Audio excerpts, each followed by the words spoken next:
So, good evening, everyone. In the last class, we have discussed measures of dispersion. So, I have told you the meaning of dispersion. Dispersion is to find out the deviation of items from among themselves and across average value. So, the main objective of dispersion is to find out the degree of scatteredness among items, how items are scattered across average value. So, the main objective of dispersion is to test the significance of average, whether that average is reliable or not. So I have told you that if all the items are same, then dispersion average will be same and dispersion will be zero because all the items are clustered on a single value.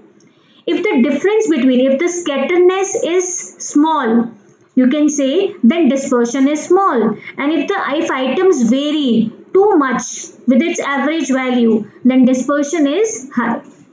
So we have discussed two measures of dispersion. One is absolute measure and second is relative measure.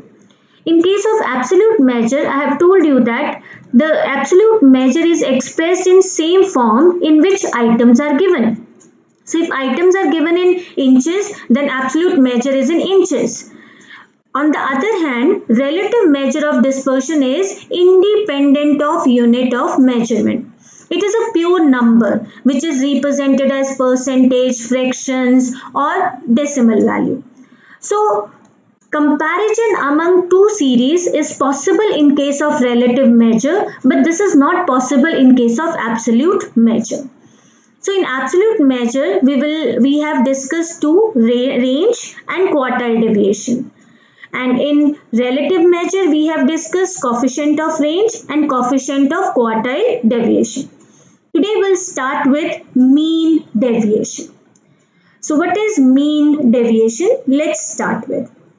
So mean deviation is basically, you can say mean deviation is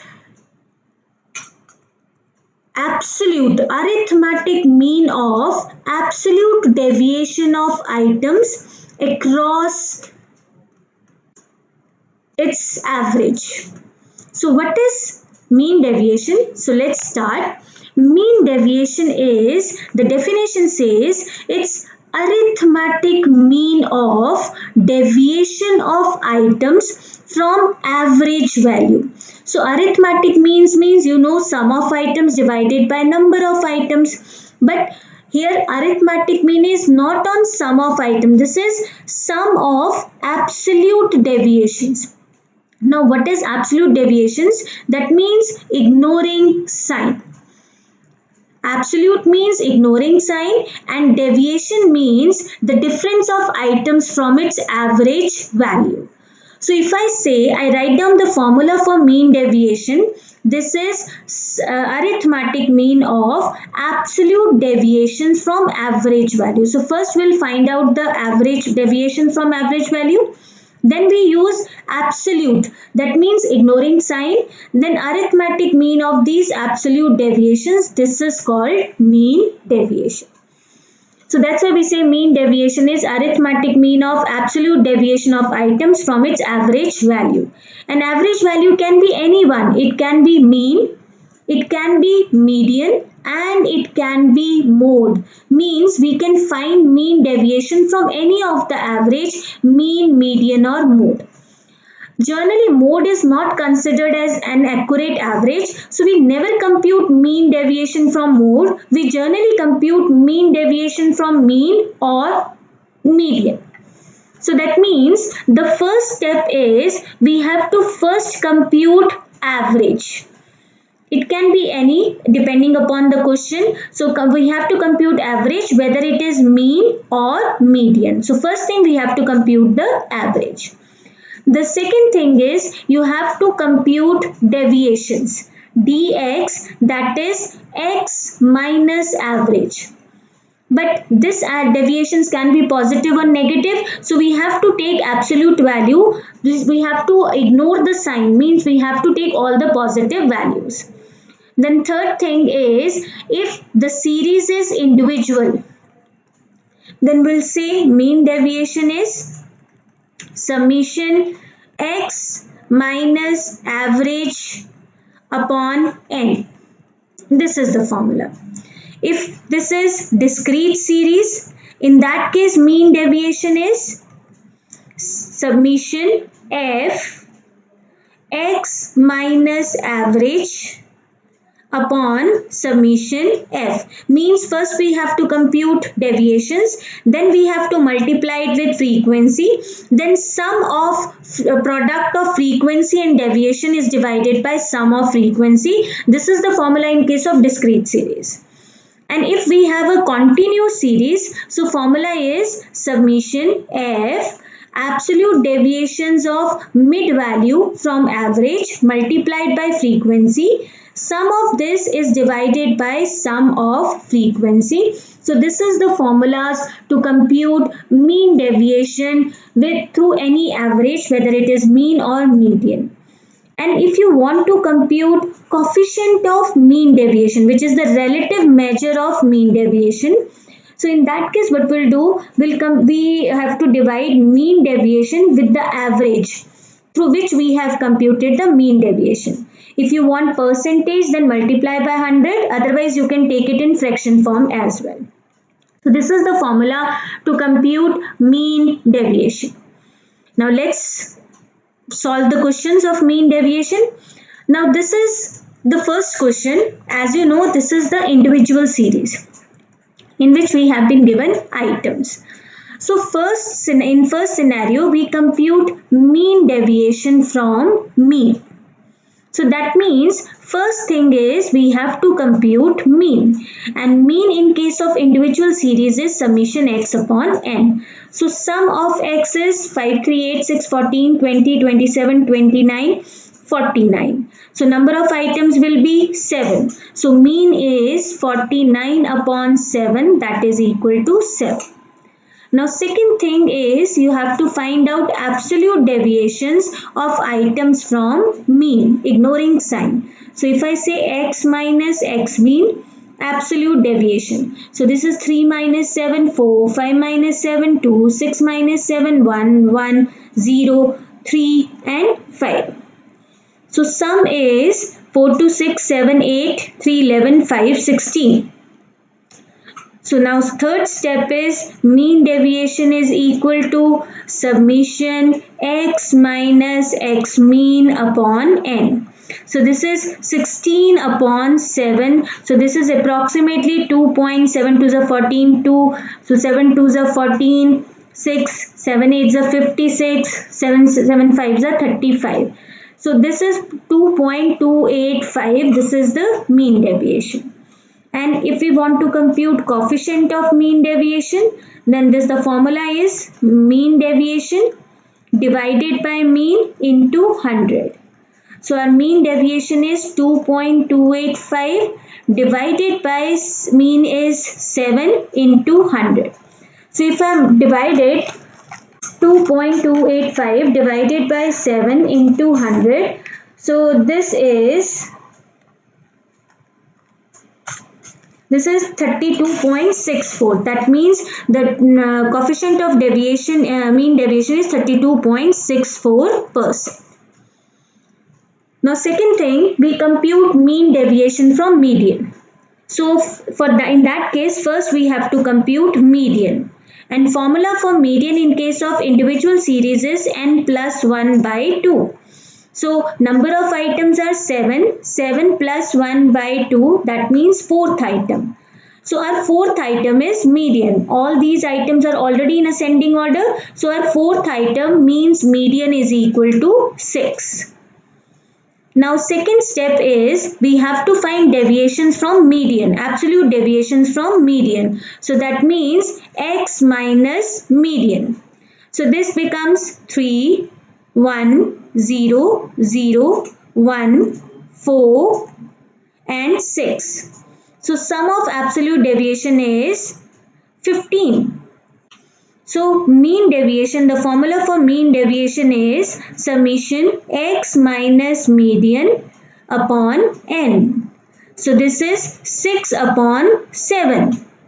Sorry, 15 upon 7. So this becomes 7 to the 14. 1, 7 ones are 7, 7 fours are 28, 7 twos are 14. So 2.143, that will be the mean deviation. And if you want to compute coefficient of mean deviation, then formula is mean deviation upon median into 100. So our answer is 2.142 divided by 6 into 100. So our value is 35.7%. So this is the answer. So this is the first scenario, how to calculate mean deviation in individual series from mean as well as from median. Now let's move to the next question. Now this is our discrete series. So in discrete series, we have to compute mean deviation. So now again we have two alternatives. Either we have to compute it from mean or median. So first we'll compute it from mean. So that means we have to find out mean. And the formula for mean is summation fx upon summation f. So fx is 80, 42, then 154, 23, 72 and 25. So total frequency is 18 and total fx is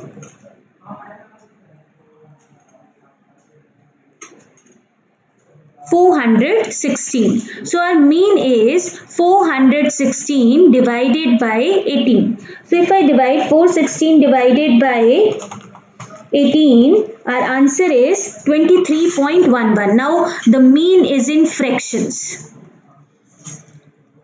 So our mean is in fractions. So whenever the mean is in fractions, we'll try to ignore it and we have to compute it through median. But I will solve it using fractional value of mean as well. So let's start.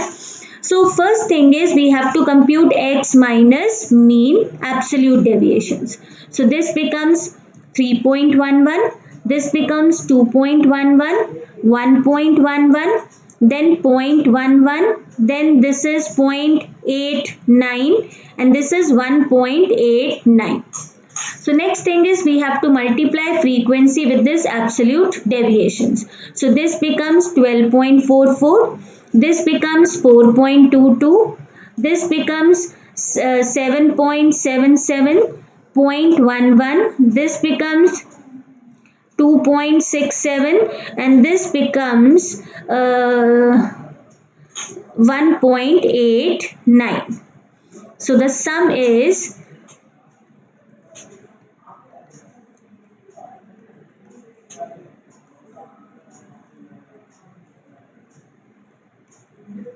29.10. So mean deviation is summation f x minus x mean upon summation f. So this becomes 29.1 divided by 18. So 29.1 divided by 18, this becomes 1.61. So there is some mistake. 29.1 divided by 18. So this becomes 1.61. This is our mean deviation. And if we want to compute coefficient of mean deviation, so that is mean deviation divided by mean, 23.11. So if you want to compute percentage, then multiply it with 100. 1.61 divided by 23.11. So answer is 0.069. That means if I find percentage, then it becomes 6.96%. This is through mean. And second thing, if we want to compute it from median, then first thing is we have to compute median. So for median, we need cumulative frequency. So this becomes 4, 6, 13, 14, 17 and 18. So for median, first we compute the rank and rank is n plus 1 by 2. So this becomes 18 plus 1 by 2, 19. So this becomes 9.5. Now we have to find out 9.5 lies in which CF? It lies in 13. So our median is 22. So the value of median is 22. So now in the next step, we compute deviations from median, absolute deviations from median. That means from 22. So this is 2, 1, 0, 1, 2, 3. So next step is we have to multiply frequency with this absolute deviations. So this becomes 8, 2, 0, 1, 6 and 3. So answer will be 20. So answer is 20. So if answer is 20, that means ki your mean deviation is 20 divided by sum of mean deviation is sum of fx minus this divided by 18. So 20 divided by 18, our mean deviation is 1.11. And coefficient of mean deviation, that is mean deviation divided by median. Now median is 22 into 100. So this is 1.11 divided by 22 into 100. So answer is 5.045. So this is your mean deviation in case of discrete series. So next thing we have continuous series. So again we have to follow the same steps. The first thing is we have to find out the mid value. So our mid value is 5, 15, 25, 35 and 45. So next step is we have to find out mean, and formula for mean in case of continuous series is that is summation fm upon summation f. So summation fm is 20, then this is 105, then 25 into 28. So this will be 700, 35 into 12, 300, 405. So total will be 10, 3, then 4, 3, 7, 7, 14, 15. And sum of frequency is 60. So our mean is again in fractions, it's 1530 divided by 60. So 1530 divided by 60, this becomes 25.5. So our mean is 25.5. Now next step is we have to find out absolute deviations from of mid value from mean value. So this becomes 20.5, 10.5, 0.5, 9.5 and 19.5.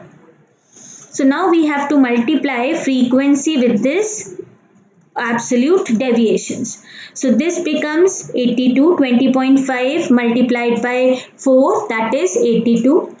This becomes 7 5s are 35, 73.5. Then this becomes 14. This becomes 12 5s are 60, 12 9s are 108 plus 6 114, and last one is 9 5s are 45, 9 9s are 81, 85, 9 1s are 9, 8, 17. So I'll just take it out, okay, there is no mistake, 19.5 multiplied by 9.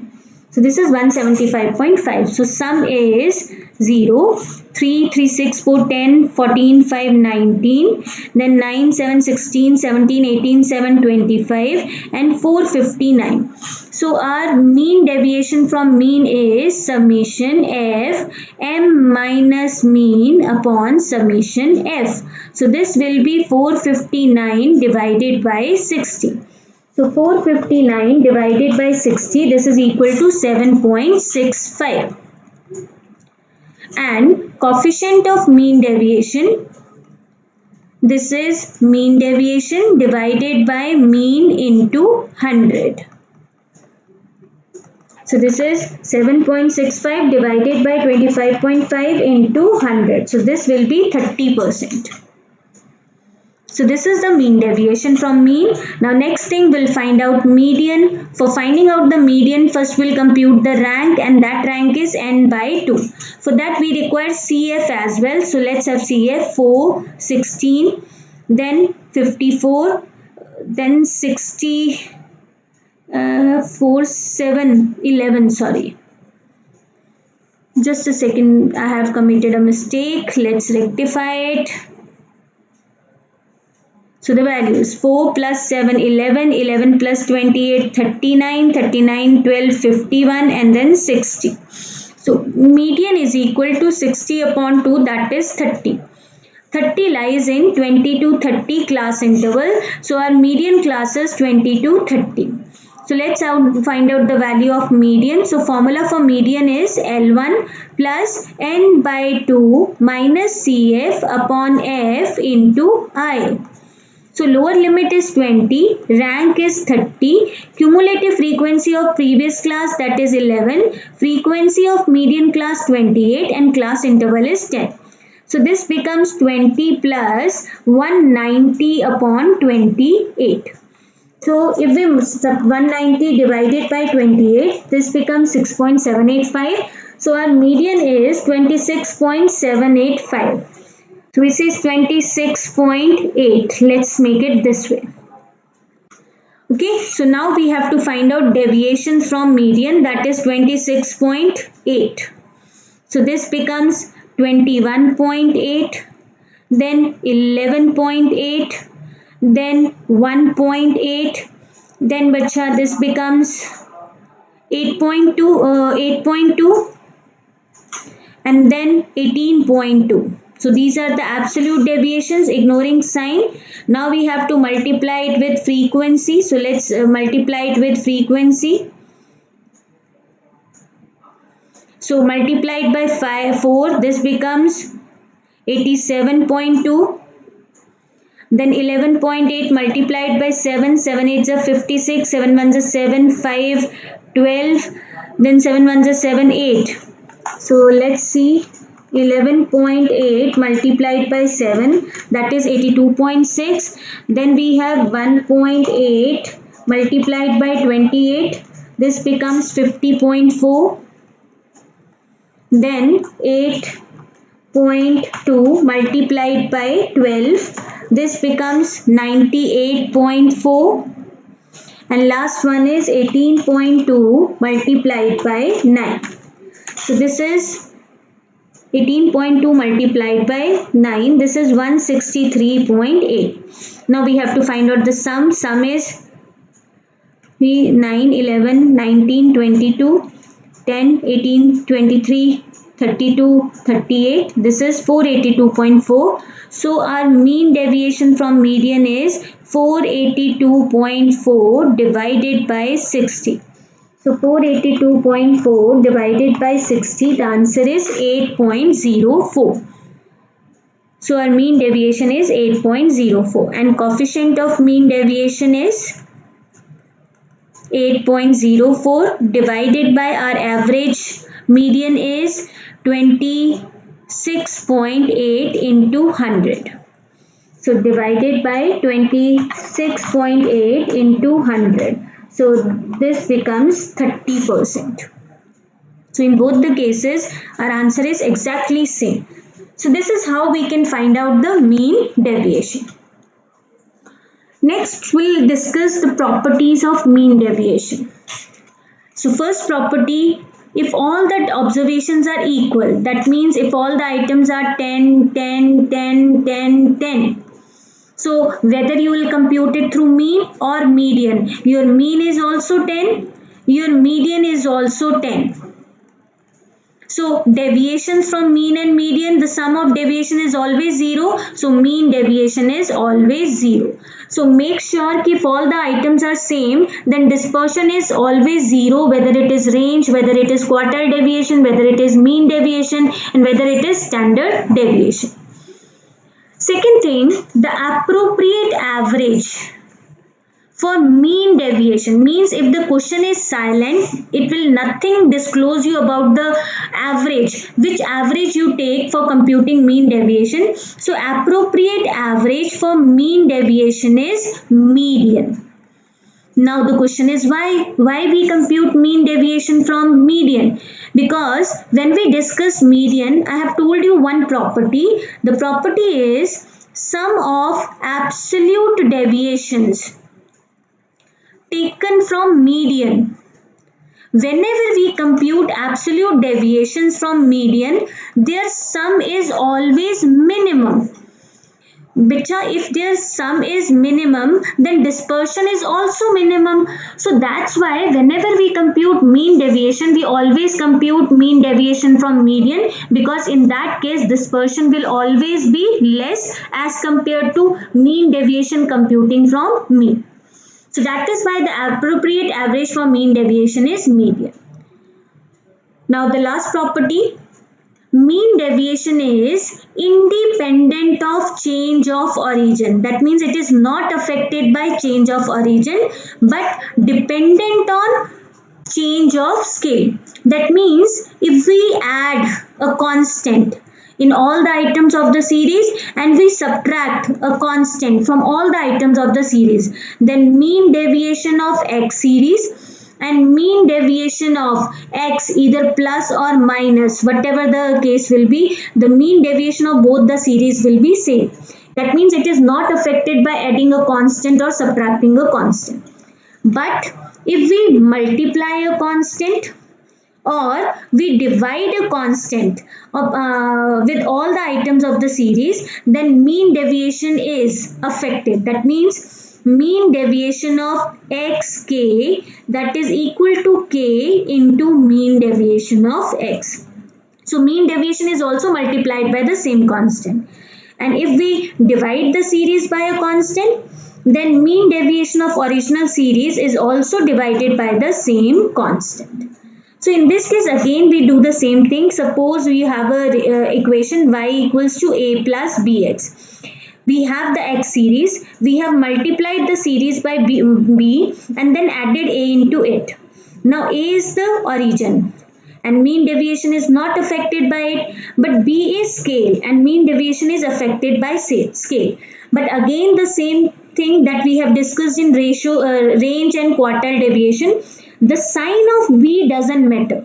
So that means if we want to compute mean deviation of y, so simply we have to multiply the scale value with mean deviation of x. The scale of sign of scale doesn't matter. That's why we take absolute value of b. So suppose we have been given question y equals to 2 minus 3x. So if mean deviation of x is 5, find mean deviation of y. So in that case what we'll do, this is origin, ignore it, this is scale. So what we'll do, the absolute value of minus 3 is multiplied by mean deviation of x. That means 3 is multiplied by 5. So mean deviation of y series is 50. Now next thing, the merits and demerits of mean deviation. So mean deviation, that is very simple to understand, easy to calculate. It is rigidly defined. The first most important, whenever we compute mean deviation, we'll get one single value. So it is rigidly defined. Okay, we'll say it's rigidly defined. Second thing, it is based on all the items of the series. So whenever we compute mean deviation, we consider all the observations of the series. Now third thing, it is least affected by extreme items, because whenever we compute deviation and that is absolute deviation, then extreme items won't affect. So it is less affected by extreme items and less affected by sampling fluctuations. Okay, it is less affected by sampling fluctuations. Affected by sampling fluctuation means whenever we compute mean deviation from more than one samples, the results are approximate to each other. This is called sampling fluctuation. Now the demerits, mean deviation is not used for further analysis, so it is not capable of further algebraic treatment. If your mean or median is in fractions, it will be very difficult to compute mean deviation. It's an inaccurate method because ignoring sign is not ethical from mathematical point of view. And most important, if we are computing mean deviation from mode, so the mean deviation is very inaccurate because mode itself is an inaccurate average and mean deviation is not used in statistical conclusions. So that is our third dispersion, third measure of dispersion, that is mean deviation. Now let's move to the next one and the most important measure of dispersion. This is called standard deviation. This is an ideal measure of dispersion. If the question is silent, it is not giving any recommendation about which measure you want to compute. Then depending upon the question, if it is of open end series, then you have to compute quartile deviation, and if it is a normal series, then you will compute standard deviation. So first thing, what do you mean by standard deviation? If I say standard deviation is root mean square deviation. So this is the definition of standard deviation, root mean square deviation. Now what it means, square root of arithmetic mean of, you have discussed BODMAS at school level, so this is similar to square root of arithmetic mean of square of deviations taken from mean. So this is, you can say, the definition as well as the method through which we can compute standard deviation. So standard deviation is the ideal method of computing dispersion.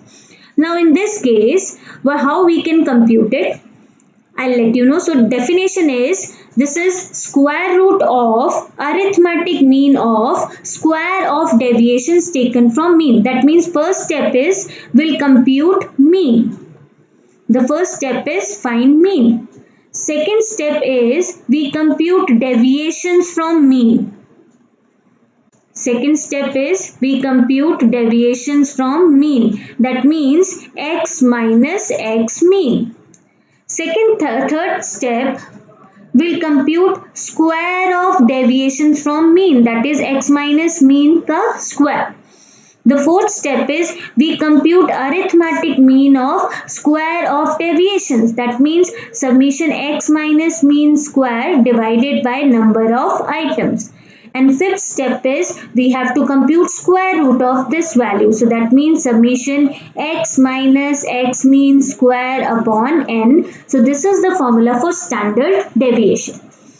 And standard deviation is often represented as Greek letter sigma. This is a Greek letter which is known as sigma. So this symbol represents standard deviation. So the formula for standard deviation I have just written, that is summation x minus mean whole square upon n, then complete square root of this formula. This is called standard deviation. Then there is one more term, that is called variance. Variance is basically standard deviation square. So variance, how we can compute variance? Variance is square of standard deviation.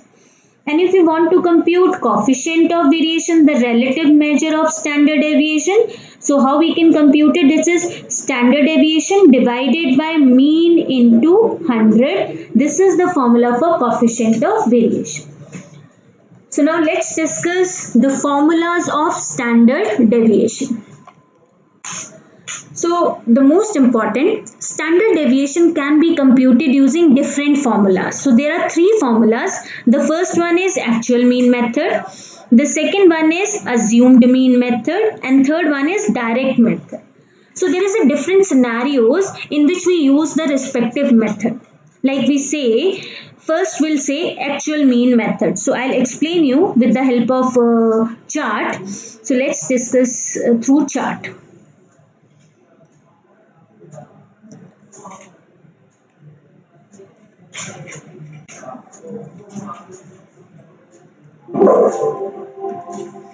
So there are three methods of computing standard deviation.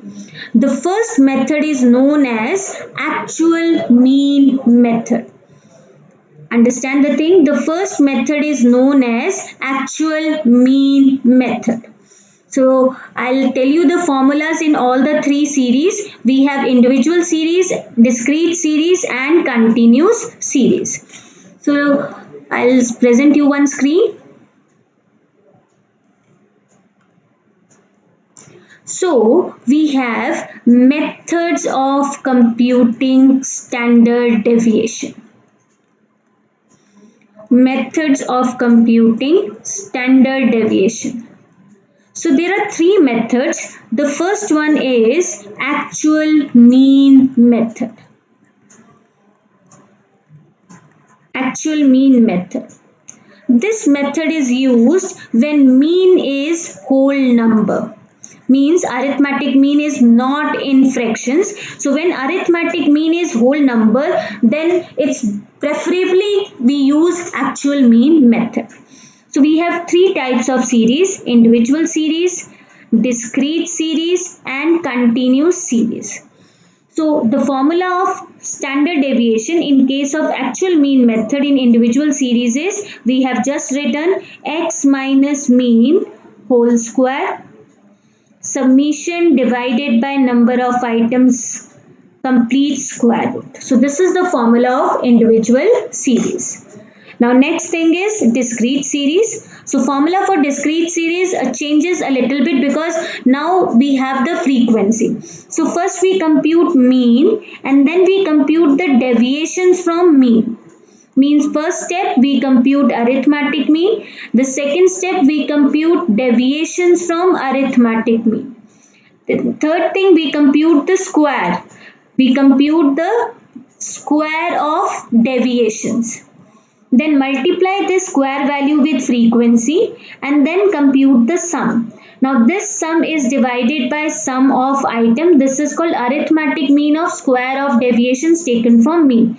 And last step is, because we have done the square to ignore the to abolish the sign. So now in the last step we compute square root. So this is the formula for discrete series. And in continuous series, again, first we compute arithmetic mean. Now we compute deviations from mid value, because in continuous series we have class intervals. So to solve the question, we generally use mid value of the class. So we compute deviations from mid value. Then we'll square this term, then we multiply it with frequency, and then sum of this product is divided by sum of frequency, and then the last we compute the square root of this value. This is called standard deviation in continuous series. Now second method is direct method. Direct method.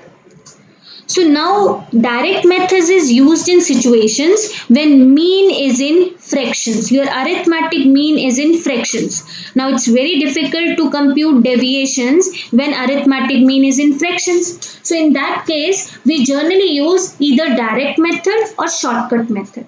Now it depends upon items. If items are small, then we use direct method, and if items are large, then we use shortcut method. So formula of direct method in case of individual series is summation x square upon n minus summation x upon n whole square, then complete square root of this value. This is called direct method formula of individual series. Now again in discrete series, only one thing changes. We as write frequency along with the x. So formula becomes summation f(x) square upon summation f minus summation f(x) upon summation f. Then we'll square it and then we'll compute the square root. This is the formula for discrete series. Now if you say there is a lot of similarity in both the formulas, the only difference is we write down frequency in case of discrete series. Similarly, when we use continuous series, then instead of item x we have mid value. So formula becomes summation fm square upon summation f minus summation fm upon summation f complete square and then square root. This is the formula for direct method. Now third we have shortcut method. use shortcut method again when mean is in fractions and items are large. Generally, if items are 2 digit, 3 digit, then we use shortcut method. So mean is in fractions and items are large. In that case, we use shortcut method. So in shortcut method, first we assume A, any one item as assumed mean. Assume A, that means assumed mean. So after assuming A, the next step is we have to find out the deviations. So deviations is X minus A, that is item minus assumed mean. Then next step is we have to find out now a formula. So in case of discrete series, the formula becomes summation dx square upon n minus summation dx upon n complete square. And if it's a discrete series, then formula is summation f dx square upon summation f minus summation f dx upon summation f whole square. And if it's a continuous series, then instead of computing deviations from x, we compute deviations from mid value. So that becomes m minus a. Dx is equal to m minus a. And the formula remains the same. That is summation f dx square upon summation f minus summation f dx upon summation f whole square. Sometimes we use step deviation method as well.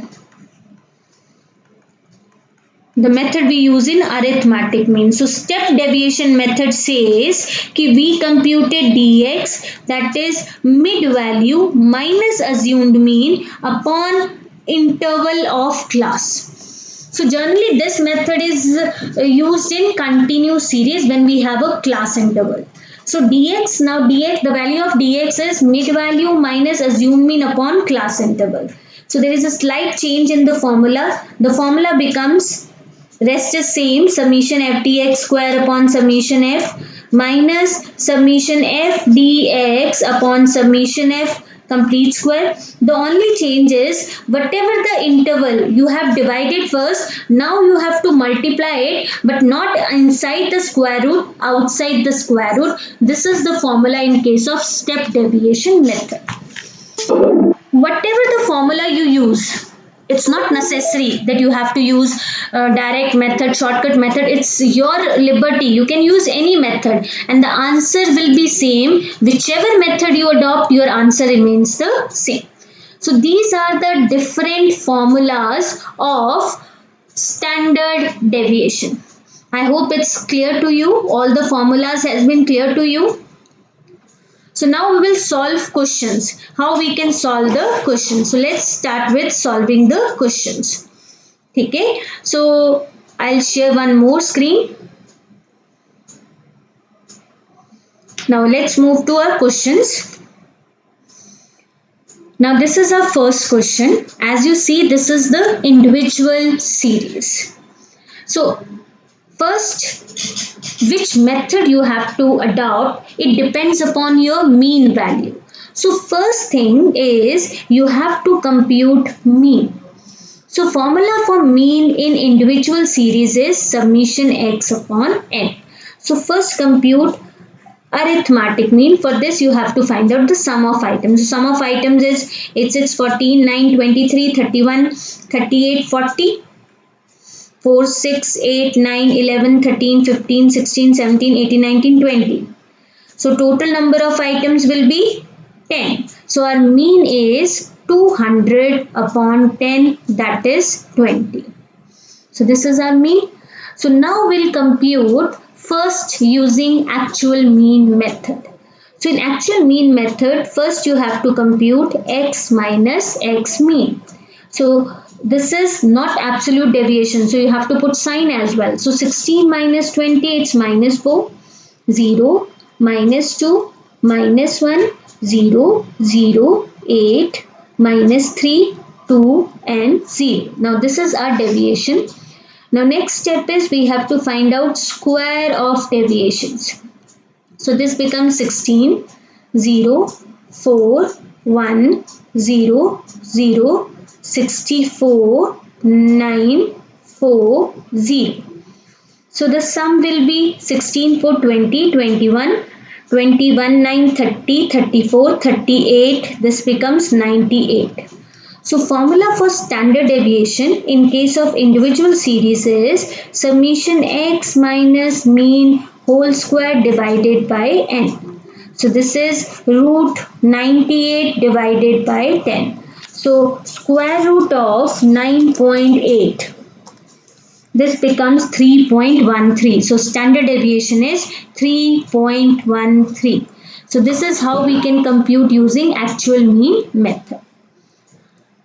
Now let's compute it using direct method. So the formula for direct method is summation x square upon n minus summation x upon n whole square. So we have already computed summation x. So now we have to compute x square. So this becomes 256, 400, 324, 361, 400, 428 square. So this becomes 784. 17 square is 289. 22 square, this is 484. And then we have 400. So now we have to find out the sum. The sum becomes 6, 4, 10, 11, 15, 9, 24, 28. 5 to 7, 9, 15, 23, 31, 39.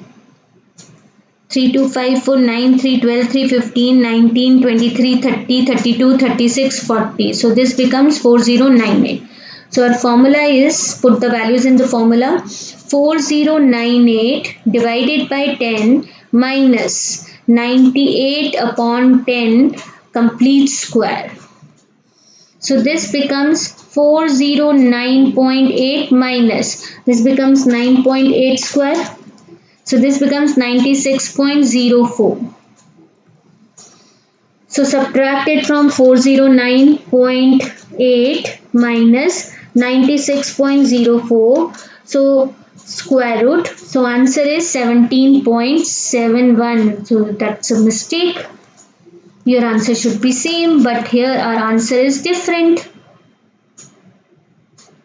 Summation x square upon n. So what's the mistake we have done? 16 to 56, 400, 324, 19 square, 361, 20, 20, 28 square. So this is 409.8 minus 96.04. And the square root is 17.71, and in that case 9.8. Summation x minus mean whole square. So we have computed, it's 4, 16, 4, 1, 8, 64, 9, 2, 4. 16, 4, 20, 21, 85, 94, 98. That's right. So this is 98 upon 10, 9.8. The square root of 9.8 is 3.13. So here what we have done, summation x square upon n.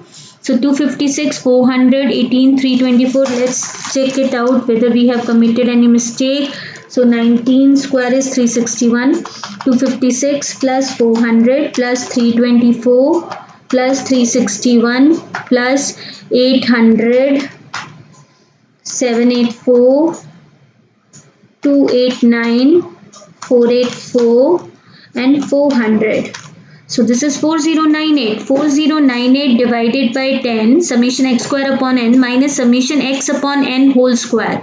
So summation x is, oh sorry, we have taken this wrong value. This is not 98, this is 200.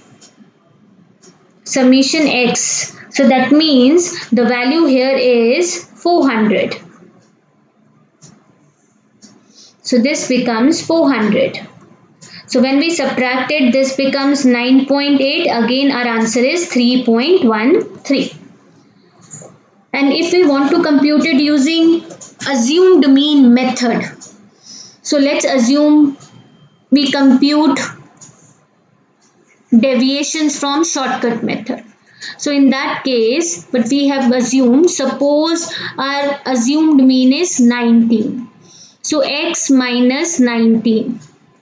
So this becomes minus 3, 1, minus 1, 0, 1, 1, then 9, then minus 2, then 3 and then 1. So next step is we have to compute its square. So this is 9, 1, 1, 0, 1, 1, 81, 4, 9, 1. So this is dx and this is dx square. So the value of dx is 3, 4. This 3 is cancelled by this and this 1 is this. So 1, 2, 9, 2, 11, 12 minus 2, 10. And this is 3, 4, 5, 9, 18, 19, 20. This becomes 100. 81, 82, 83, 84, 85, 86, 90, 90, 100. So our formula is summation dx square upon n minus summation dx upon n whole square. So summation dx square is 100 upon 10 minus summation dx minus 10 upon 10 whole square.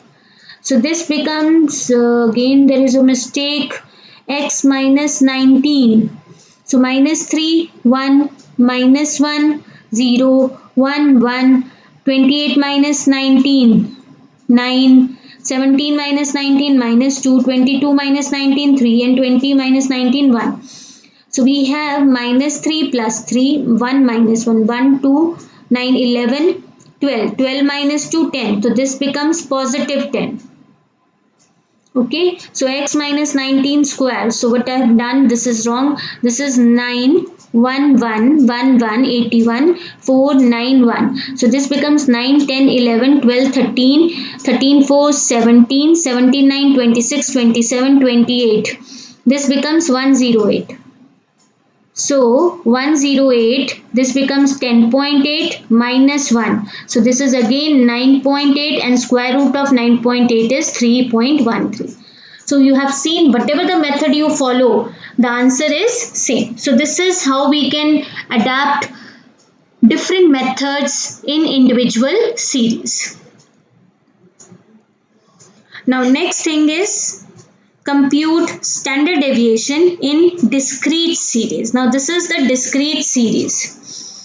So whenever we compute discrete series, then you have to make that we have two things. One is item as well as frequency. So in that case, we first use actual mean method. So in case of actual mean method, first we have to find out arithmetic mean. So arithmetic mean is, in case of discrete series, our formula is summation fx upon summation f. So we'll compute fx. So fx is 21, 32, 50, 72, 28, 24 and 18. So sum of these items are 3 to 5, 8, 13, 4, 17, 8, 25, 2 to 4, 3, 7, 5, 12, 19, 21, 23, 24. And total frequency is 8, 7, 15, 10, 25, 37, 41, 44 and 46. Again recheck it. 46. So mean is 245 upon 46. So if we divide 245 divided by 46, then our mean is 5.32. Now the arithmetic mean is in fraction, so it's not feasible to use actual mean method, because in that case our deviations are also in decimals, so we have to compute squares, which is quite cumbersome. So in this case, either we can use direct method or we can use shortcut method. So let's start with, we are using direct method. So formula for direct method is summation fx square upon summation f minus summation fx upon summation f complete square. So fx we have to compute x square. So x square is 9, 16, 25, 36, 49, 64 and 81. So now we have to compute fx square. So fx square is 63, 128, 250, 12 6 are 72, 12 3 are 36, 7, 432. This is 196, then this is 192 and this is 162. Now compute the sum. Sum is 8, 3, 11, 13, 19, 21, 23, 8, 10, 15, 18, 9, 27, 9, 36, 6, 42, 4, 5, 7, 11, 12, 13, 14. So it's 14, 23. So now put the values in the formula. This is 1423 divided by 46 minus 245 divided by 46 complete square. So that becomes 1423 divided by 46. So this becomes 30.934. Take at least 3 decimal places. 935. 30.935 minus 245 divided by 46. So we have to compute square root. So square root is 28.367. 8.367. So now subtract it. 30.935 minus 28.367. So now compute square root. So our standard deviation is 1.6. So that's the standard deviation. Clear? And if we want to use shortcut method, then we have to take assumed mean. Suppose our assumed mean is 6. So dx is equal to x minus 6. So this becomes minus 3, minus 2, minus 1, 0, 1, 2, 3. So we need f dx, dx square and f dx square.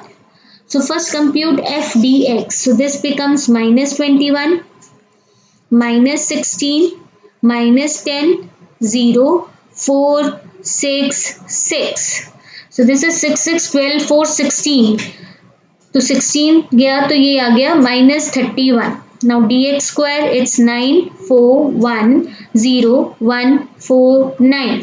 So f dx square, now multiply it with frequency. 7 9s are 63, 8 4s are 32, 10, 0, 4, 12, 18. So this will be 3 2 5 4 9 11 19 7 10 11 12 13 139.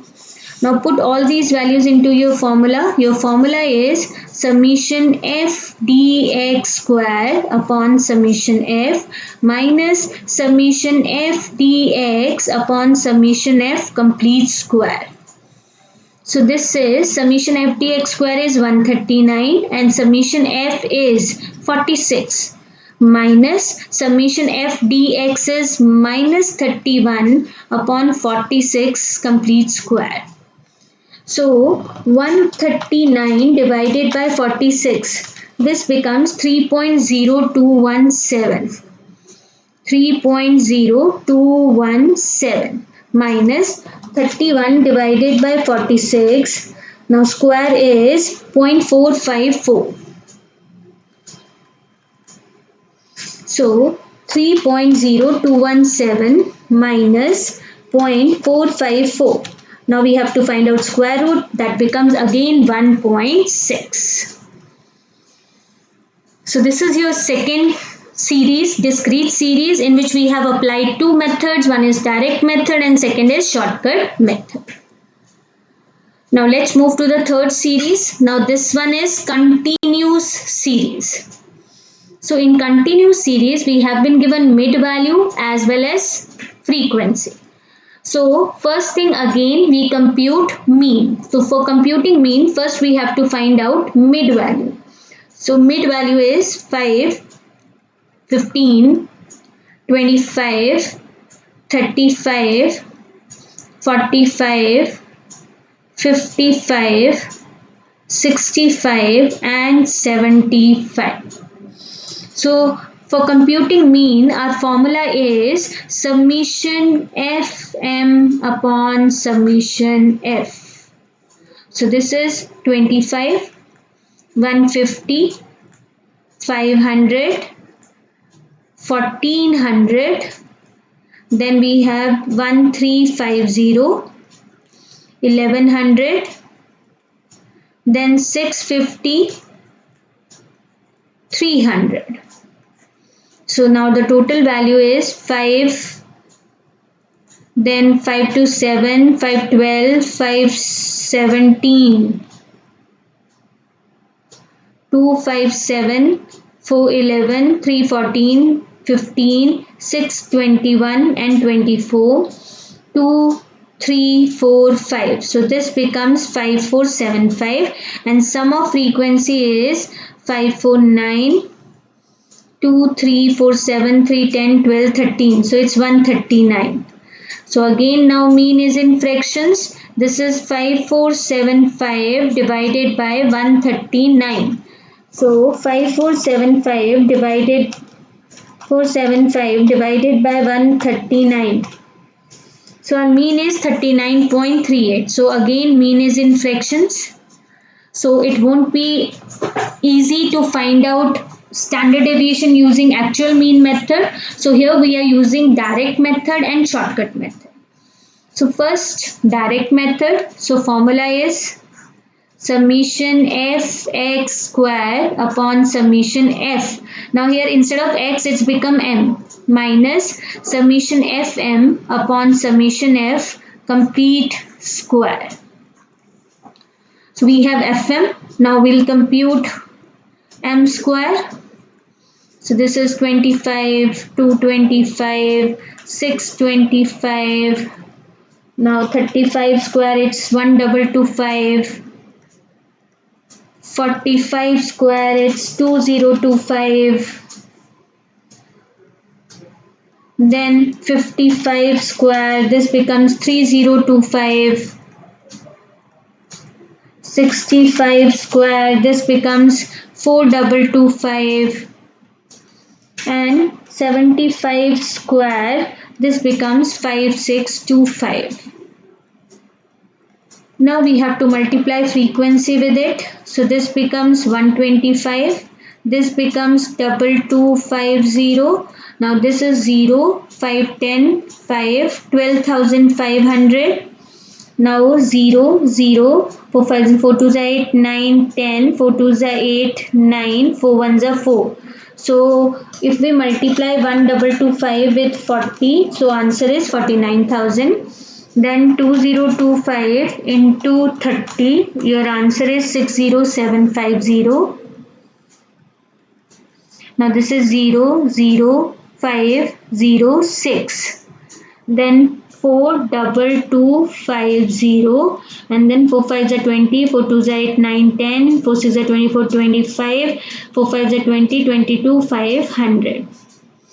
So now add these values 125 plus 2250 plus 12500, 49,000, 60750, 60500, 42250, 22500. So this becomes 249875.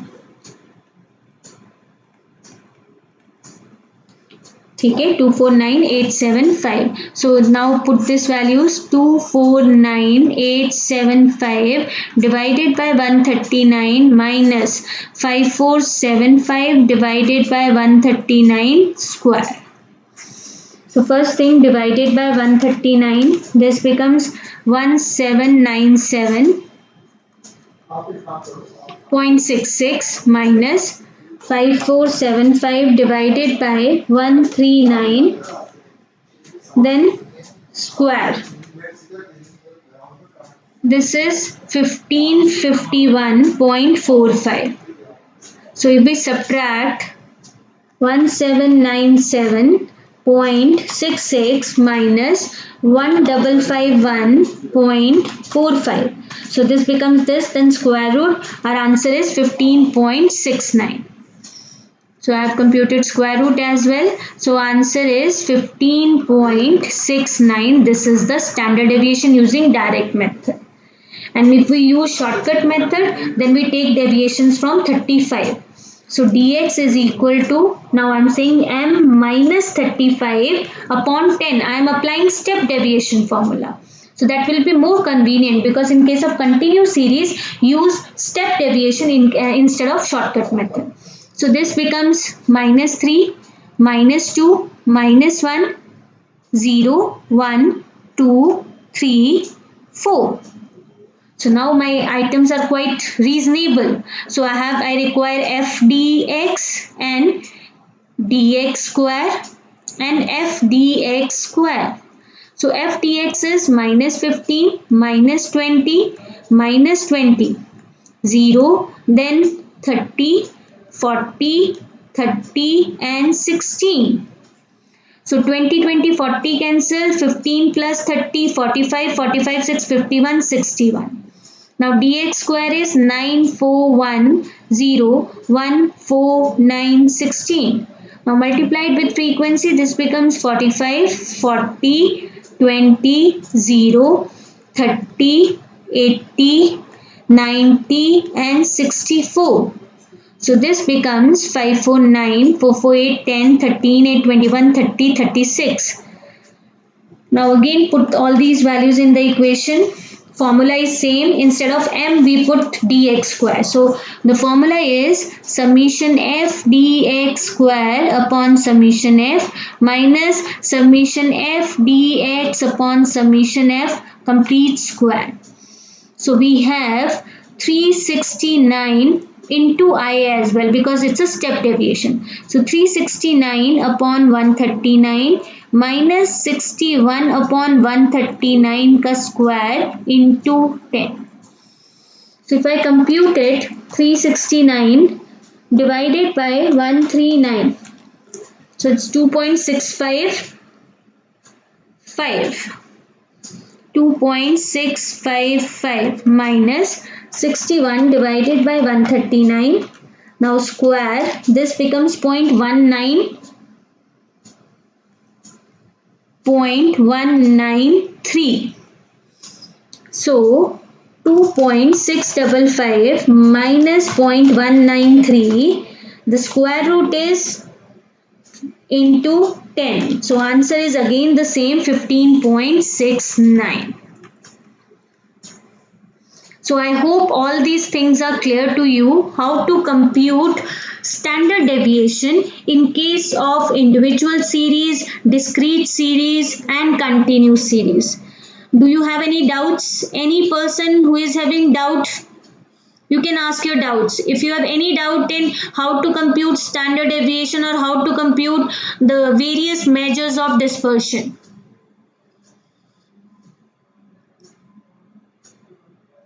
Yes, please. Do you have any doubt? So it seems that no one has a doubt. So let's proceed further. So we have discussed standard deviation and how to compute standard deviation using different formulas in different series, that is individual, discrete and continuous. Now next thing is combined standard deviation. Now what it means, combined standard deviation? Now suppose you have been given two series, series 1 and series 2. You have been given mean of both the series. Now this is the mean of series 1 and this is the mean of series 2. Second thing, you have been given standard deviation of both the series. This is the standard deviation of series 1 and standard deviation of series 2. And you have been given number of items as well. Number of items in series 1 and number of items in series 2. Now you want to merge both the series and you have to find out combined standard deviation. So the formula for combined standard deviation is, this represents combined standard deviation, like we are combining two series 1, 2. If we are combining three series, we can write down 1, 2, 3. So the formula for combined standard deviation is N1 standard deviation 1 square. So it's variance. N1 into variance of series 1 plus N2 into variance of series 2 plus N1 into D1 square plus N2 into D2 square upon N1 plus N2. Now what is this D1 and D2? D1 is deviation of mean from combined mean. This is mean 1 minus combined mean. And D2 is mean 2 minus combined mean. So now this is the formula to compute combined standard deviation. So for computing combined standard deviation, you need to find combined mean as well. So how to find out combined mean? N1 mean 1 plus N2 mean 2 upon N1 plus N2. So this is, you can compute combined mean. So let's explain it using an example. Now our example is two samples of size 100 and 150 respectively. Means these are two samples of size 100. It means this is N1 and this is N2. So two samples of size 150 respectively have mean 50 and 60. Now that means this is the mean of first series and this is the mean of second series. And standard deviation, that means this is the standard deviation of series 1 and this is the standard deviation of series 2.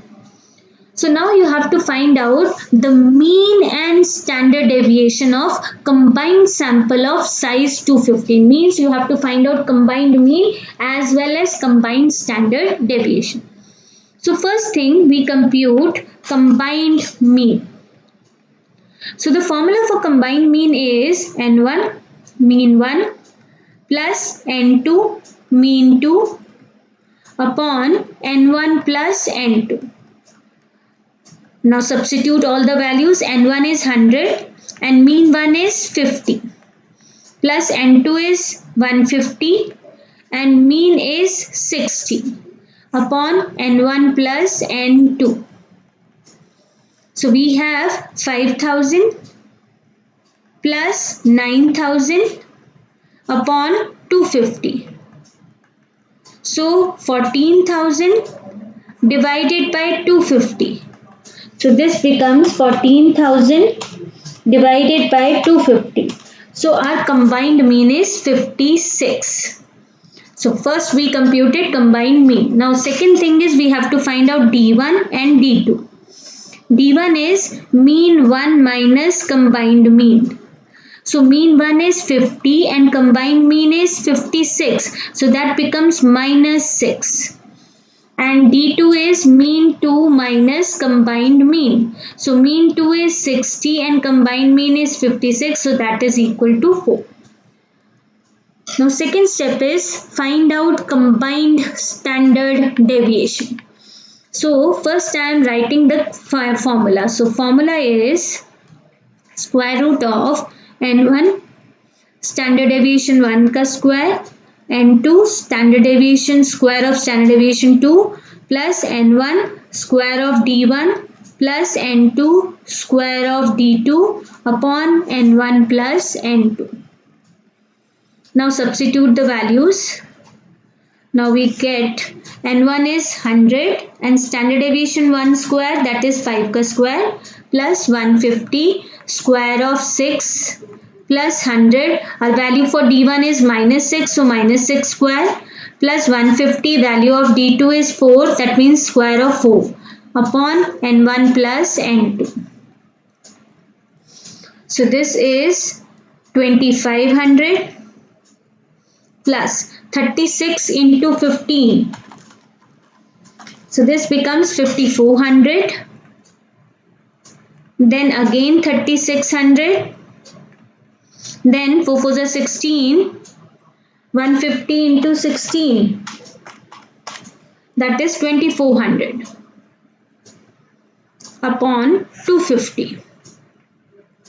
So value is 549, 615, 419, 336, 511, 13. 13,900 divided by 250.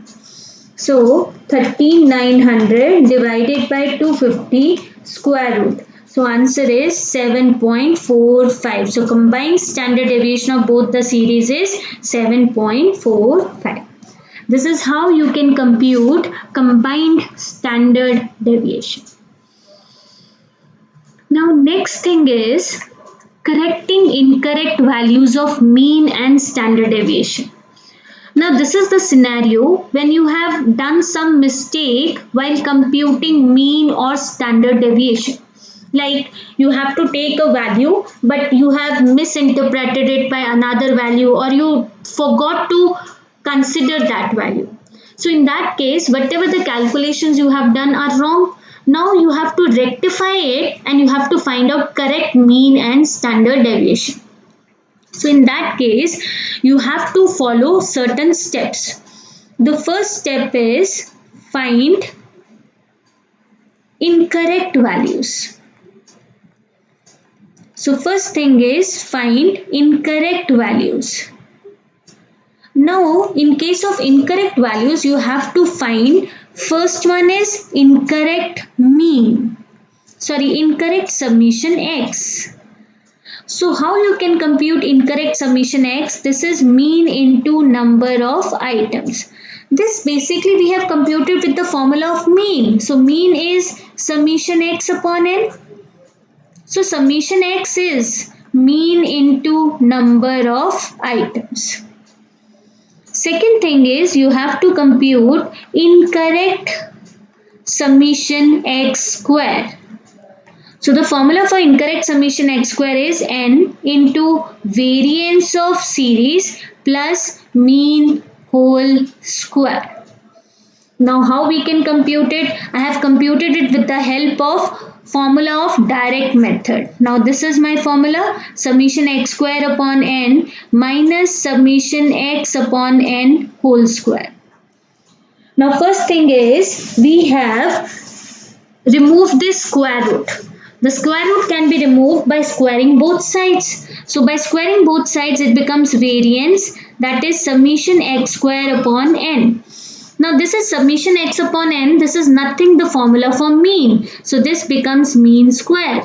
So now we have taken mean to the left hand side. That is equal to summation x square upon n. So value of summation x square is n into variance plus mean whole square. So you have to memorize this formula. This is the easiest way. If you remember this formula, then you can easily compute summation x square. So we computed two incorrect values. One is summation x, another is summation x square. So second thing is find correct values. So for correct values, first we have to compute correct summation x.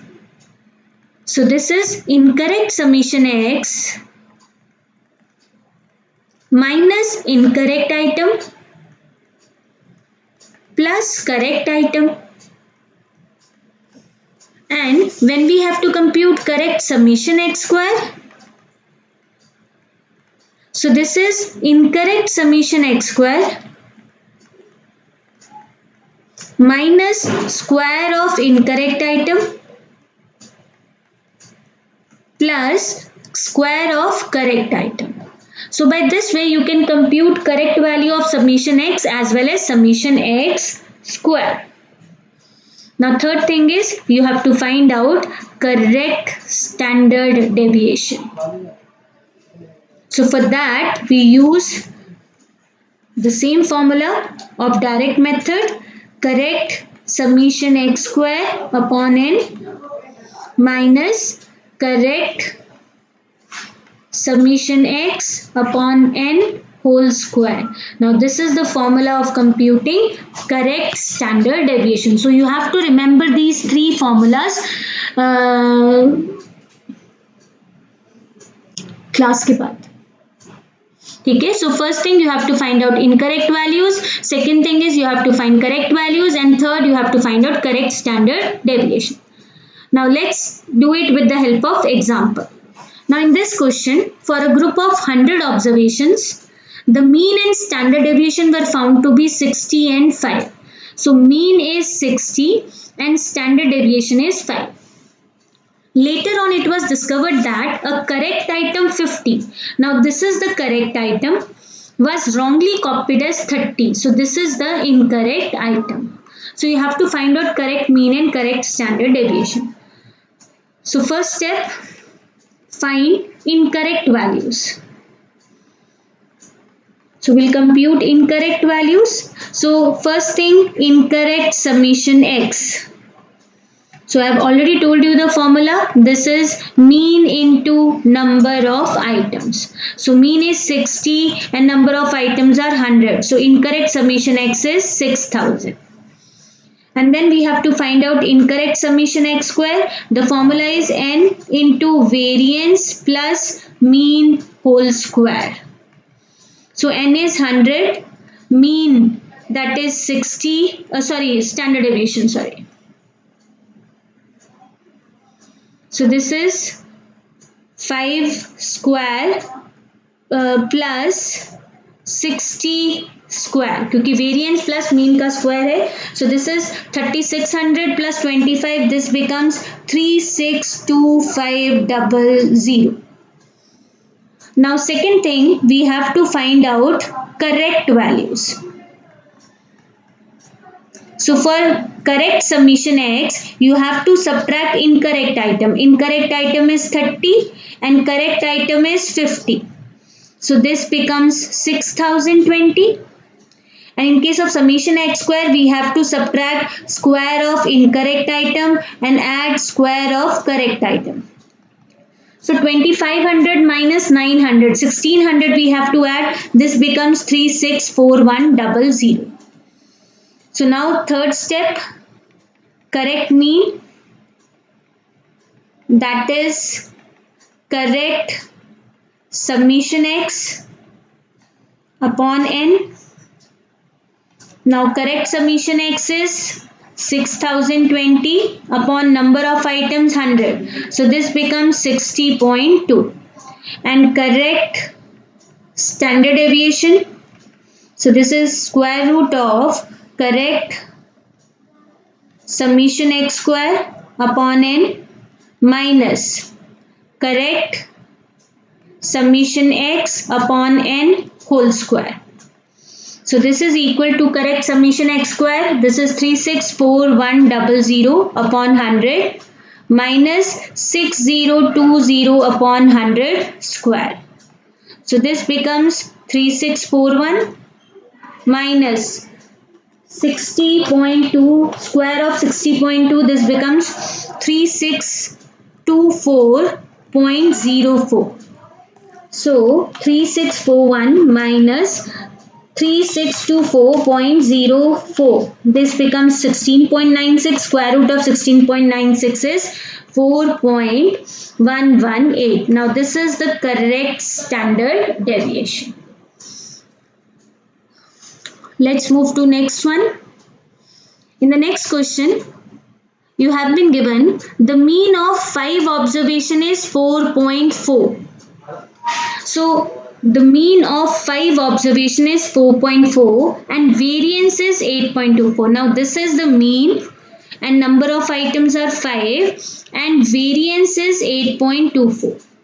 If 3 of the observations are 4, 6 and 9, find another 2. So first thing, we have to compute summation x. Again we have to use the same formulas that we have used in correcting incorrect value. So summation x is mean into number of items. So mean is 4.4 and number of items is 5. That means total items are 20, sum of items. And summation x square is, that is n into variance of x plus mean whole square. So n is 5, variance is 8.24 and square of mean. So if we calculate, its value is 4.4 का square plus 8.24 into 5. So this becomes 138. Now next step, we have to find out the equations. So three items are already given and summation x is sum of items. So suppose summation x is sum of items. So 4 plus 6 plus 9 plus x plus y, because two items are missing, that is equal to 22. So x plus y equals to 22 minus 19. So this is 3. My first equation is x plus y equals to 3. Now second equation we find out using squares. So that means 4 square plus square of 6 plus 9 square plus x square plus y square, that is equal to sum of squares is 138. So that means the value of x square plus y square is 138 minus 16 plus 36 plus 81. 16 plus 36 plus 81. So this is 133. So that means x square plus y square equals to 5. Now take the value of y in this from this equation and substitute into this equation. So this becomes x square plus 3 minus x whole square, that is equal to 5. So x square plus 9 plus x square minus 6x. Here we are using the formula of a minus b whole square. A square plus b square minus 2ab. So this becomes 2x square minus 6x plus 4 equals to 0. So the equation is x square minus 3x plus 2 equals to 0. Now this is quadratic equation. You already know how to solve the quadratic equation using factorization method. So factors are minus 2x minus x. X common, x minus 2, minus 1 common, x minus 2. So my first factor is x minus 2 and second factor is x minus 1. So that means x is equal to 2 or x is equal to 1. If x is 2 and x plus y equals to 3, then y equals to 1. And if x is 1, then y is equal to 2. So this is how you can find out the standard deviation in case of different scenarios. So next, again a very important thing, that is properties of standard deviation. So let's discuss the properties of standard deviation. The first property is common, same. If all the items are same, then standard deviation is equal to 0 because dispersion is 0. Second thing, the ideal average for standard deviation is mean. Why it's mean? Because we have discussed one property in mean, that sum of squares of deviations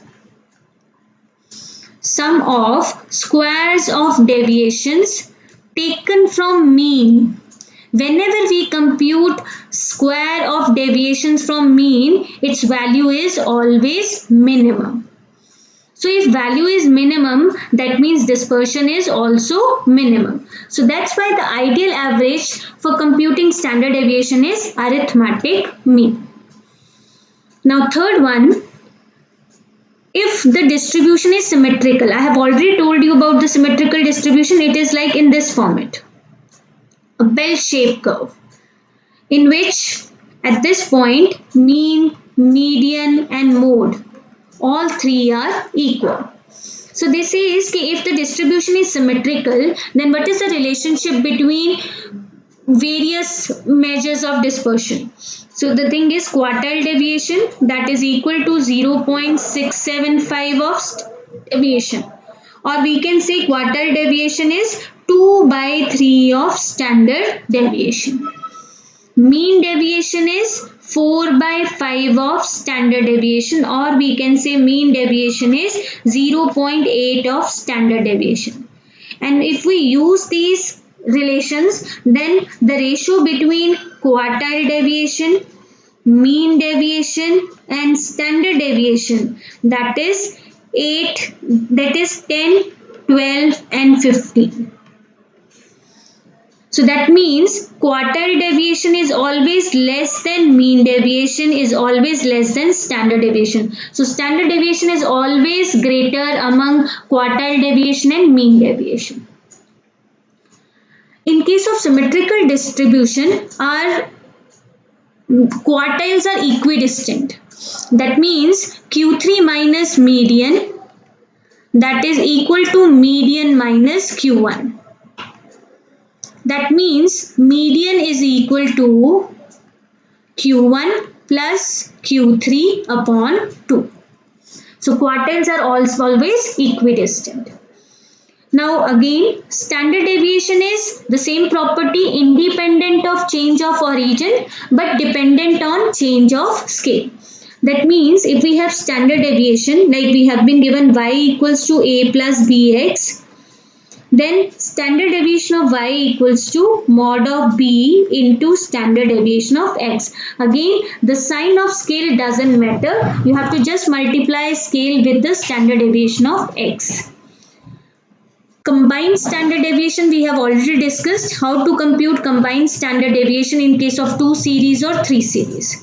There is one more important property, standard deviation of first n natural numbers. If we want to find out the standard deviation of n natural numbers, so that is equal to square root of n square minus 1 upon 12. This is the formula to compute standard deviation of first n natural numbers. Like if we want to find out the standard deviation of first 5 natural numbers, so just put the value of n 5. So that means 5 square minus 1 upon 12. So that means 25 minus 1, 24 upon 12. So root 2, that means root 2 is 1.414. So this is the combined standard deviation of n natural numbers. Now there is one more thing, the area under the normal curve. Area under the normal curve.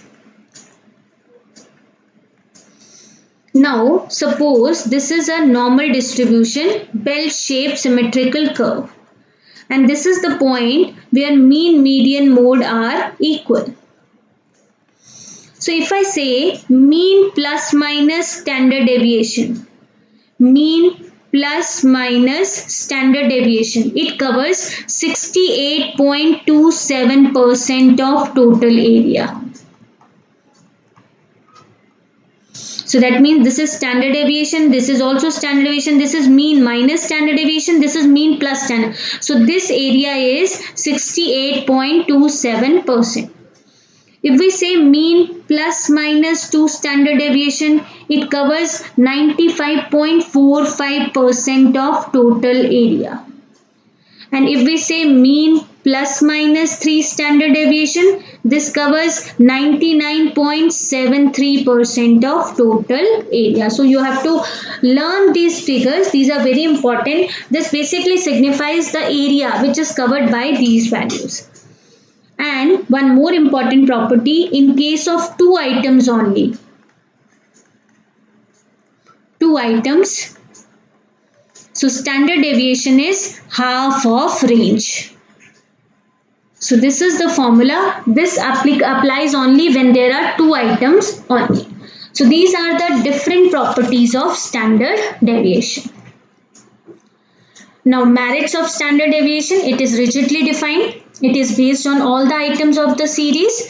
It is least affected by extreme items and least affected by sampling fluctuation. And standard deviation is capable of further algebraic treatment. We can use it in further analysis as well. Okay. Now demerits. It's an absolute measure, so it is dependent upon unit of measurement. Okay, and it is difficult to understand and calculate. So the drawback is it's an absolute measure, okay, which is dependent, and it cannot be computed in case of open-end series. So if the series is open-ended, so we cannot compute standard deviation. Now next is coefficient of variation, that is the relative measure of dispersion in case of standard deviation. So the purpose of coefficient of variation is it compares variability, homogeneity, stability, consistency and uniformity of two or more series. So how we can compute coefficient of variation. The formula for coefficient of variation is standard deviation divided by mean into 100. This is called coefficient of variation. Now if we have two series, series 1 and series 2, and we have computed coefficient variation of series 1 and coefficient variation of series 2. Whenever we have to compare variability, then we have to take higher coefficient of variation. Means higher coefficient of variation, more the variability. And lesser the coefficient of variation, lesser the variability. In case of homogeneity, stability, consistency, we can say lower the coefficient of variation, more the stability, consistency, homogeneity. And more the coefficient of variation, less the stability. So that means variability has a direct relationship with coefficient of variation, and homogeneity, stability, consistency, uniformity, that has an inverse relationship with coefficient of variation. So let's compute one question. Like we have been given an analysis of the wages of workers in firm A and B is given below. So this is N1, this is N2, this is mean 1 and this is mean 2, and this is variance of series 1 and this is variance of series 2. Now you want to know which firm pays a larger wage bill. Means whose sum of items is more, that means they have larger, that means we have to compute summation x. So summation x is mean into number of items. So if we multiply both the items, this becomes 5 6 are 30, 5 8 are 40, 43. So this becomes 93,000. And if we multiply with this, 6 5 is 30, 6 7 is 42, 45, 10. So this becomes 1,05,000. So which firm pays a larger wage bill? Definitely firm B pays larger wage bill. Now the second question is, in which firm there is greater variability in individual wages? So to find out variability, we'll compute coefficient of variation. So coefficient of variation of series 1 is standard deviation divided by mean into 100. So standard deviation of series 1 is 9 and mean is 186 into 100. And standard deviation of series 2 is 10, mean is 175 into 100. So in case of first, the value is 900 divided by 186. So this is 4.839%. And 1000 divided by 175, this becomes 5.714%. So we have to find out variability, and variability has a direct relationship. So this one has higher coefficient of variation, this one is more variable. And if we want to find out stability, consistency, so this one is more stable, more consistent.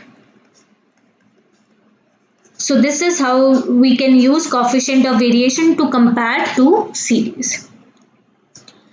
Now the last method of coefficient dispersion standard deviation, that is Lorentz curve. Lorentz curve is nothing that is a graphical method of studying dispersion. Like if we want to study dispersion through graph, then we use Lorentz curve.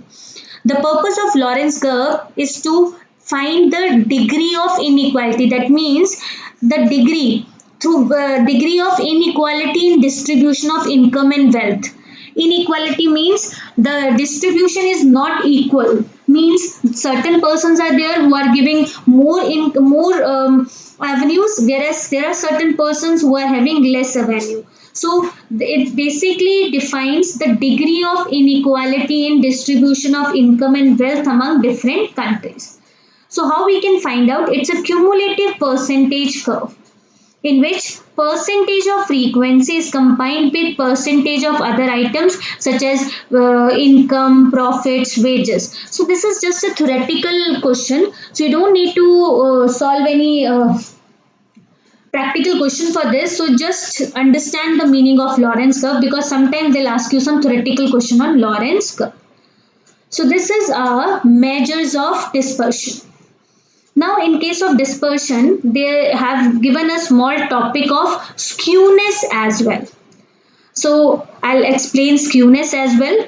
Skewness is, again, this is inequality, asymmetry.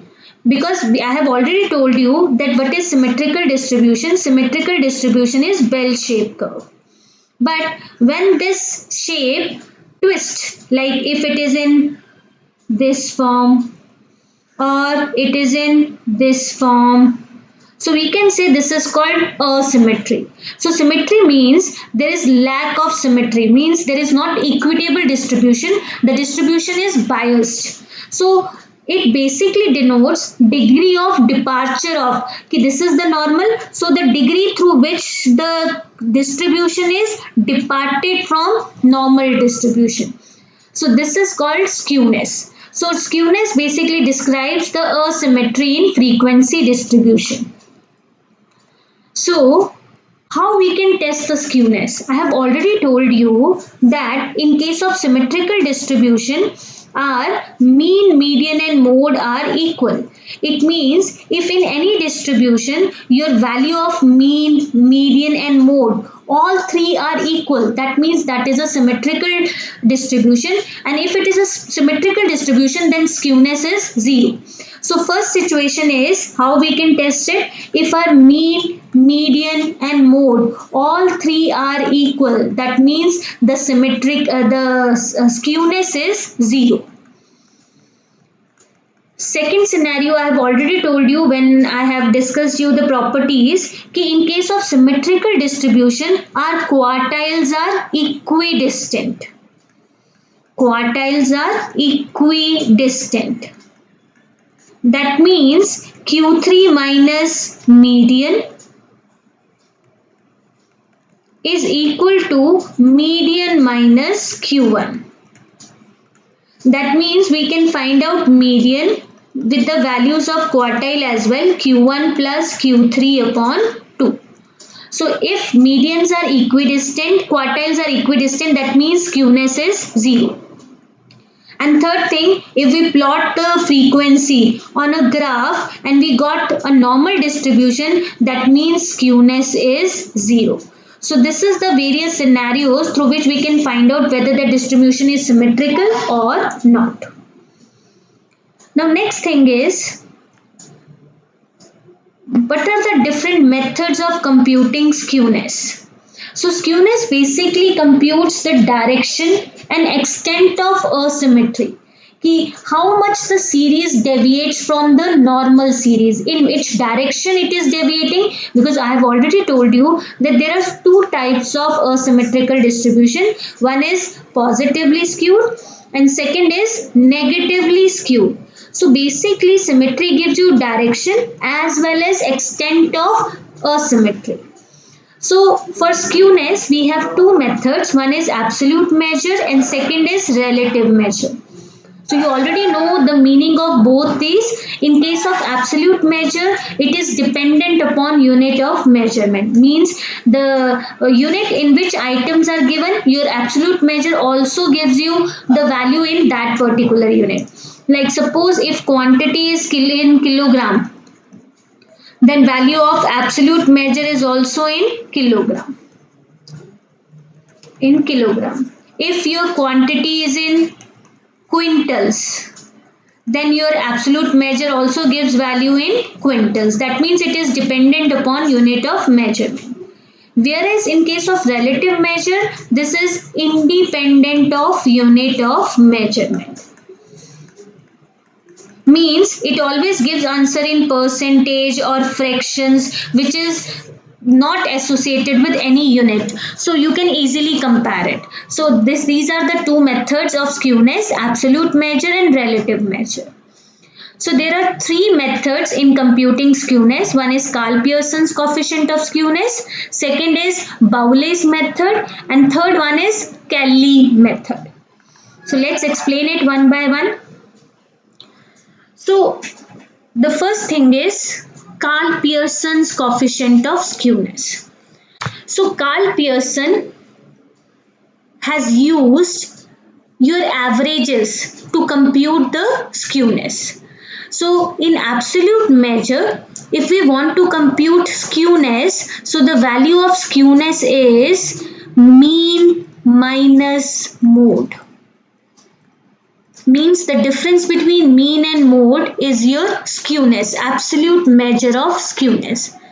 But sometimes the value of mode is very ill defined. In that case, we can use the another method of skewness, that is 3 into mean minus median.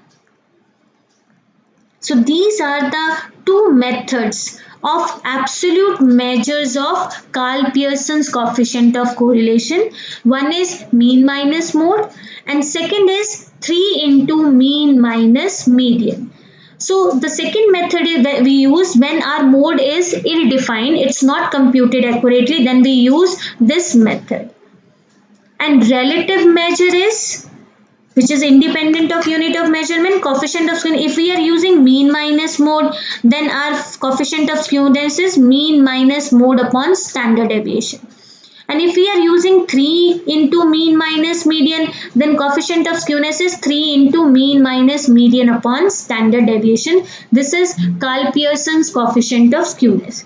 That means in this case, we have to compute mean, we have to compute median, and we have to compute standard deviation as well. So you have to compute all the three things. So first absolute measure is 3 into mean minus median. The best method is this, because as you know, mode is not an accurate method. And if we want to compute coefficient of skewness, so answer is 3 into mean minus median upon standard deviation. So this is your Carl Pearson's coefficient of skewness. Next we have Bowley's method. Bowley has used quartiles to compute skewness and coefficient of skewness.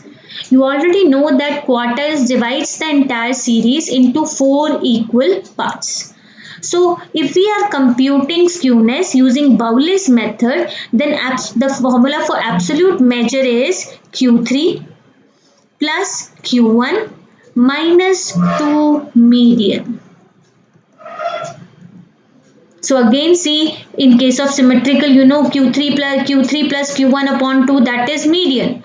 So basically the absolute measure of Bowley's method for coefficient of skewness is third quartile plus first quartile minus 2 median. That means you have to compute Q1, Q3, median. You have to compute all these three items. Then you have to put the values of these items into this formula, Q3 plus Q1 minus 2 median. You will get absolute measure of skewness. And for relative measure of skewness, your numerator is same, Q3 plus Q1 minus 2, but in denominator will say Q3 minus Q1.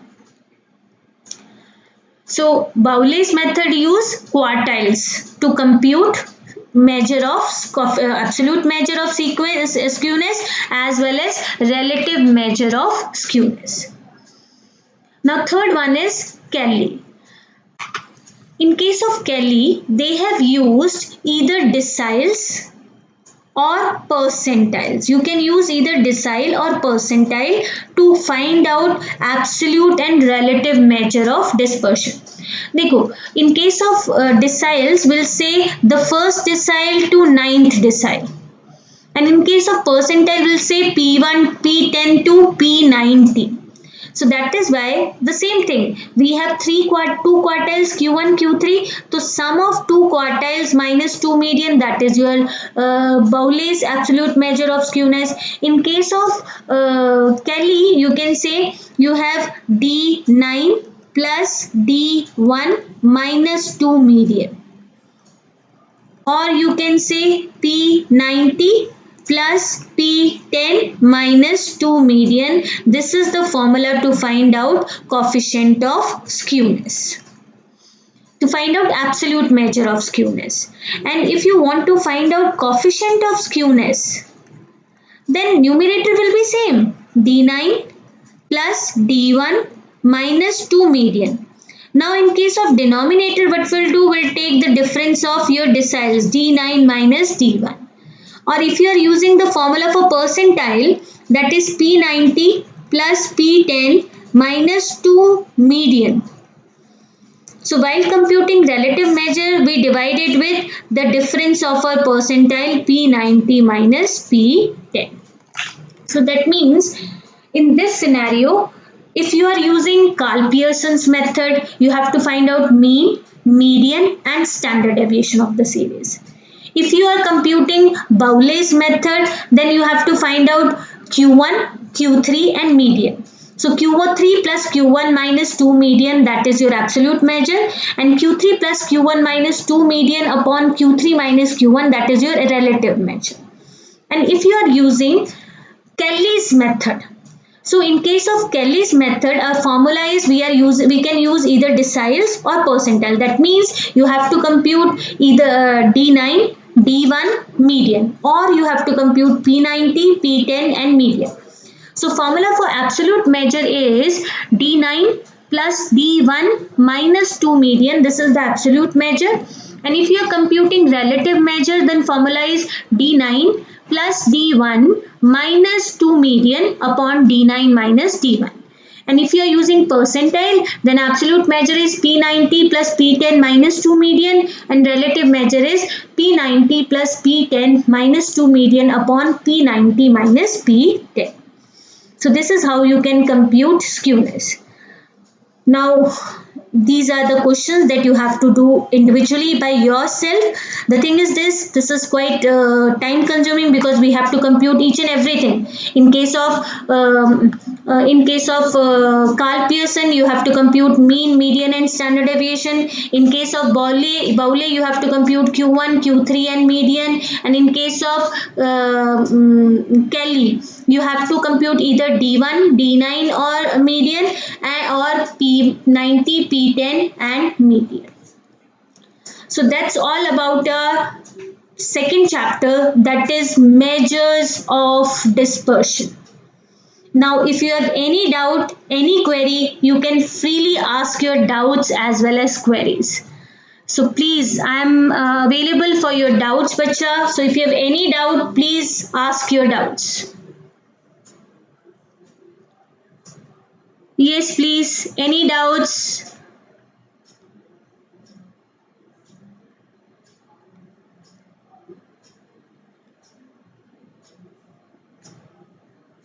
Yes, please. Any doubts in any of the topics that we have discussed so far? We have discussed measures of central tendency. We have discussed measures of dispersion. In central tendency, we have discussed various averages, arithmetic mean, geometric mean, harmonic mean, median, mode. In dispersion, we have discussed absolute measures and relative measures. We have discussed range, coefficient of range, quartile deviation, coefficient of quartile deviation, mean deviation, coefficient of mean deviation, standard deviation and coefficient of standard deviation. So you have to remember a few points. The properties of all these averages and measures of dispersion is very important. Generally, they ask you the questions about the properties. Like I have told you, the property of change of origin and change of scale.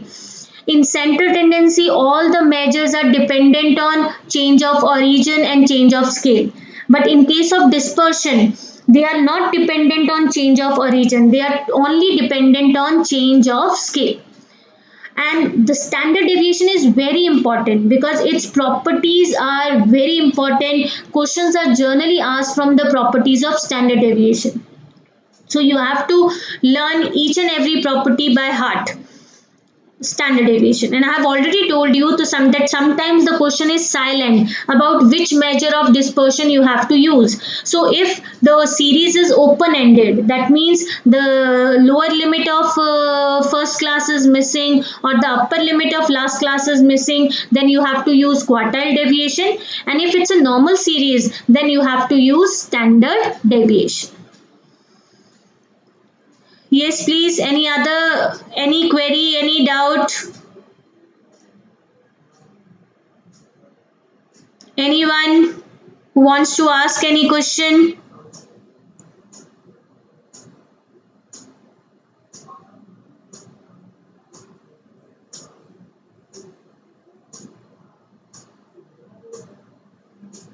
Okay, fine then. That means you don't have any question. So now we can leave the class. So the notes that will be provided by you to the CMA Institute. So I'll forward these notes to them and they'll put it on their site so that you can have access of these notes. Fine. So thank you. Thank you very much. Thank you everyone. Srishti ma'am.